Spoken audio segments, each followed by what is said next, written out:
Muy bien, muy bien, buenas tardes a todos. Hoy les voy a platicar acerca de un tema muy interesante de la teoría económica. Vamos a ir viendo por qué debemos de estudiar la teoría económica. Vamos a ver su importancia, tanto para eh, la empresa, para la toma de decisiones, ¿no? Como para nuestra propia vida como individuos. Es importante estar al pendiente de algunas cuestiones de la economía, de estos fenómenos que vamos viendo día, día tras día, mes tras mes, año tras año. Y bueno, va a ser muy importante no solamente para ir tomando ese tipo de decisiones, sino para tener también cultura en este sentido. Eh, y bueno, yo creo que vamos a comenzar haciendo una diferenciación entre lo que es la microeconomía y la macroeconomía. Bueno, la microeconomía estudia básicamente lo que es el individuo, las industrias en lo individual, el comportamiento de estas unidades económicas, llámese empresas, familias, individuo, en cuanto a la toma de decisiones, ¿verdad? En cuanto a cómo van a tomar decisiones. También estaríamos analizando en su momento lo que es la economía conductual, cómo un individuo puede tomar decisiones, cuál es el proceso de toma de decisiones al adquirir un bien o un servicio, o en el caso de las empresas también pues, es un proceso distinto, ¿verdad? El proceso de la adquisición, de la compra de algún bien o servicio, en el caso de las empresas, es un poco distinto al proceso que tiene un individuo. Pero bueno, las decisiones en las empresas deben de estar relacionadas con el qué producir, primero que nada, y en segundo término, con cuánto. Este, Primero es qué producir, cuánto cobrar por esto, ¿no? Y junto con las decisiones de las familias acerca de qué y cuánto comprar, ¿sí? Ayudan también a explicar la economía de un país, ¿ok? Entonces la economía nos va a ayudar a ir nosotros observando cómo se van tomando decisiones los individuos, las empresas, y esto a su vez, pues cómo van repercutiendo en todo un sistema, en todo un país, en un estado, en un municipio, etcétera, ¿no? Entonces, la economía va a estudiar a todos los entes que generan algo de algún bien, algún servicio, y a los que lo consumen, a los que lo compran en términos generales. Y vamos a ir viendo cómo podemos diferenciar a la macroeconomía de la microeconomía. Otra pregunta importante en el ámbito una pregunta importante en el ámbito de la microeconomía es quién obtiene los bienes y servicios que se producen, porque por un lado estamos viendo que hay productores de bienes y servicios, pero también es importante tomar en cuenta quiénes son los que compran estos bienes y servicios. Hay que estudiarlos, hay que analizarlos, hay que investigar acerca de ellos para poderles ofrecer algo que ellos probablemente vayan a demandar o estén ahorita insatisfechos en estos momentos.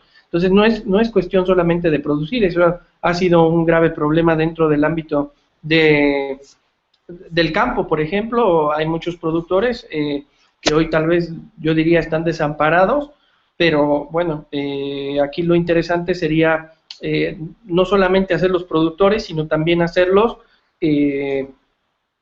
a capacitarlos para que sepan a quién vender, ¿verdad? O sea, que sean un poco más empresarios que solamente productores.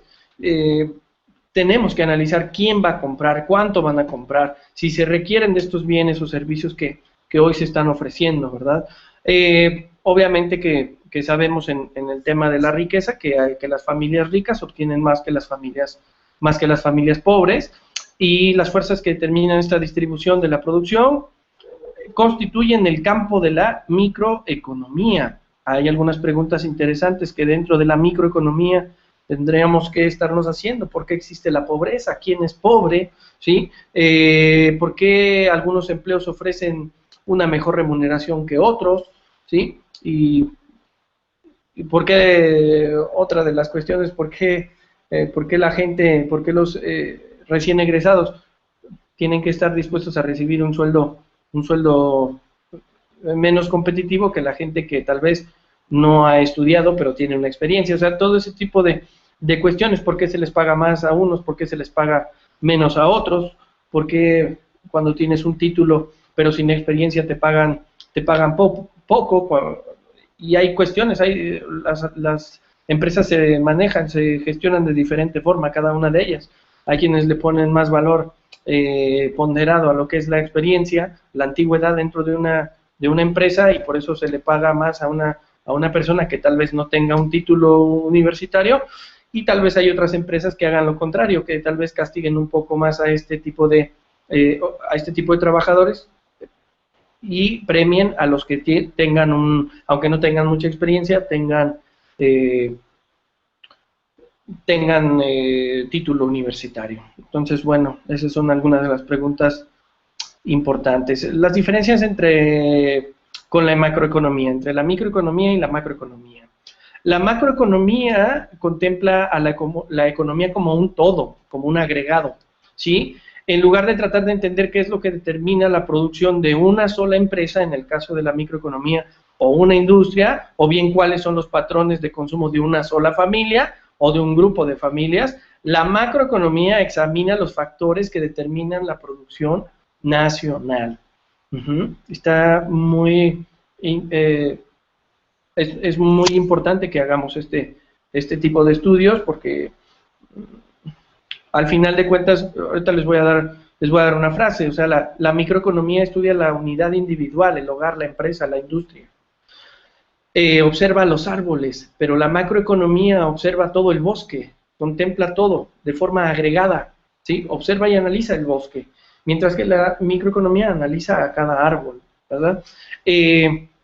La microeconomía está relacionada con el ingreso familiar, en tanto que la macroeconomía se ocupa del ingreso nacional. Uno es el ingreso familiar y el otro es el ingreso nacional, más o menos para que vayamos entendiendo. La microeconomía, en cuanto a la producción, por decir, en la industria del acero, la microeconomía estudiaría cuánto acero hay que producir, cuánto espacio se necesita en la nave industrial para poder almacenar, ya después que se hace el proceso de producción, cuántos automóviles se podrían producir con esta cantidad de acero, ¿no? En el caso de la macroeconomía, en este mismo ejemplo, lo que se mide no es cuánto acero, cuánto espacio de oficinas, cuántos automóviles. Lo que se mide en la macroeconomía es la producción de la industria total, ¿sí? El Producto Interno Bruto y el crecimiento de la producción de todo este sector automotriz o acerero, ¿verdad? Vamos a llamarle así. La macroeconomía es el todo, mientras que la microeconomía va estudiando aspectos muy específicos dentro de una sola unidad, que es la empresa. En otro ámbito, no solo de producción, sino de precios, por ejemplo, la microeconomía estaría estudiando, por ejemplo, el precio de la medicina, el precio de la gasolina, el precio de los alimentos, la renta de las casas, de los departamentos, ¿sí? En lo individual. Y la macroeconomía va a estudiar más precios al consumidor, precios al productor y tasa de inflación, ¿ok? Que bueno, ya iremos viendo también qué es la inflación, etcétera. Y espero también vamos a dar algunos datos actualizados a 2014 acerca, obviamente tomado desde INEGI, cómo se está moviendo la economía y en este sentido pues también los precios, ¿no? También vamos a estar con COFEMER ahí viendo algunos datos que a la gente que tomamos diplomados con ellos nos van mandando diario cómo se va comportando la economía, las finanzas a nivel no solo nacional, sino internacional, y obviamente este tipo de indicadores como la inflación, tipo de cambio, etcétera. Otro ámbito también muy importante va a ser la parte de los ingresos, o sea, ya les he platicado solamente un poquito acerca de la producción, luego de precios, ahora vamos a hablar de ingresos. La microeconomía estudia la distribución del ingreso de la riqueza, ¿ok? O sea, salarios en la industria automotriz, regresando al ejemplo de la industria automotriz, o sea, va a estudiar la microeconomía el salario en la industria automotriz. El salario mínimo va a estudiar, y el salario de ejecutivos, de empleados administrativos, etcétera, y vamos a estar estudiando la pobreza. Y en el caso de la macroeconomía, perdón, vamos a estar estudiando el ingreso nacional, no solamente el ingreso de una familia, sino el ingreso nacional. Entonces vamos a estar viendo sueldos y salarios totales, ¿sí? Utilidades corporativas totales de toda la industria, ¿verdad? Eso es lo que analiza la macroeconomía. Y luego, por último, es producción, precios, ingresos y luego empleo. Ese es el último elemento que podríamos estar, o tema que podríamos estar relacionando para poder diferenciar la micro con la macroeconomía. En el tema del empleo, lo que analiza la microeconomía son los trabajos de la industria del acero, por ejemplo, en esto que habíamos comentado del acero. Número de empleados en una empresa, en una cooperativa. Número de contadores, número de administradores, ok, vamos a analizarlo de esa forma. Y en el caso de la macroeconomía estaríamos estudiando el número total de empleados que genera ese sector de automóviles o industrial, ¿verdad? Ese sector acerero, ¿verdad? O sea, vamos a estudiar el total. Vamos a estudiar también la tasa de desempleo, ¿verdad? O sea, vamos a ver el macro, vamos a ver el agregado en la parte de macroeconomía, y en la microeconomía vamos a estudiar específico. Espero que lo vayamos viendo bien y lo vayamos entendiendo bien. Bueno, el estudio de todo esto que se llama economía, ya les daré bien la definición de lo que es la economía. Quiero que vayamos entendiendo primero y luego ya yo creo que van a entenderlo mejor cuando les explique o cuando les diga la definición de la economía. El estudio de la economía, el origen de la economía, 1776, Adam Smith publicó su obra clásica, Investigación sobre la naturaleza y causa de la riqueza de las naciones. Smith puede considerarse como fundador de la microeconomía, la cual obviamente va a ser rama de la economía que se ocupa del comportamiento del mercado, de las empresas y de los consumidores, que ya había mencionado. En cambio, la macroeconomía se ocupa del funcionamiento global de la economía. Surge cuando John Maynard Keynes, o Keynes, o King, como ustedes lo quieran pronunciar, que nace en 1883, es el máster, yo diría, de la economía. Publicó en 1936 la teoría general de la ocupación, el interés y el dinero. ¿Sí? Ha emitido, por ejemplo, teorías de las causas del desempleo y las recesiones económicas, la determinación de la inversión y el consumo, y por qué unos países prosperan y otros se estancan. Aquí vamos a poder ver la aportación de Keynes, la más importante, es la siguiente. Él quería saber cómo podemos hacer que el desempleo y la inflación se eliminen, ¿verdad? Él decía que no podía coexistir la inflación y el desempleo, ¿verdad? Que la inflación es la subida de precios de los productos de la canasta básica, y yo diría que no solamente de la canasta básica. Todos los productos tienen una inflación, pero para efectos económicos y para efectos estadísticos oficiales se toma como factor de medición, como ratio de medición a nivel internacional, se toma la canasta básica. La inflación es la subida de precios de la canasta básica. Entonces, para poder, él decía que no debían de coexistir los dos, la inflación, o sea, o había inflación o había desempleo, y bueno, pues ahora hemos visto, por ejemplo, desde hace ya algunas décadas para acá, que bueno, en el caso de México, claro que coexiste el desempleo y la inflación. Y bueno, él decía que para poder combatir esta situación del desempleo y de la inflación, teníamos que saber cuál era la demanda global, ¿sí? La demanda global la podemos obtener sumando los siguientes factores: la demanda de consumo, de bienes de consumo, la demanda del consumo como tal, ¿sí? Aumentar también las inversiones en empresas, las inversiones, etcétera, ¿no? La inversión productiva. También aumentar el gasto público, que hoy en día, 2014, y en México está haciendo muchísima falta la parte del gasto público. Habrá que ver, y ya les voy a mencionar cómo vamos en ese en ese sentido, en la parte de gasto público. Pero habría que el gobierno generar gasto público para que haya inversión, para que haya consumo. Y el último elemento que decía Keynes es la parte de exportaciones, el incremento con el comercio externo, ¿verdad? Con el comercio internacional. Me parece que es clave todo lo que Keynes dice y que además es muy vigente hoy en día. Tal vez lo que no es vigente es que para él no coexistía, no debería de coexistir, o era imposible que coexistiera el desempleo con la inflación. Sin embargo, bueno, hoy lo vemos en México, el año 2013, perdón, terminamos nuestro año con una inflación, me parece 4.57, a reserva de revisarlo. Sin embargo, y también con desempleo, ¿no? Que bueno, ya Maynard Keynes, pues ahí se equivoca. Sin embargo, bueno, su mejor aportación sigue siendo vigente, ¿no? Los problemas básicos, según Keynes, eran estos, lo del desempleo y la inflación. Y ya les estaré pasando ahí por la descripción del video cuál es la fórmula de Keynes. Igual ustedes pueden revisar. Yo diría que también ustedes pueden revisar algún material de Paul Samuelson, ¿no? Un excelente autor de economía. Entonces pueden estar revisando eso. También en un momento dado también vamos a estar revisando lo que es economía conductual, el proceso de toma de decisiones. Y bueno, les voy a dar la definición de lo que es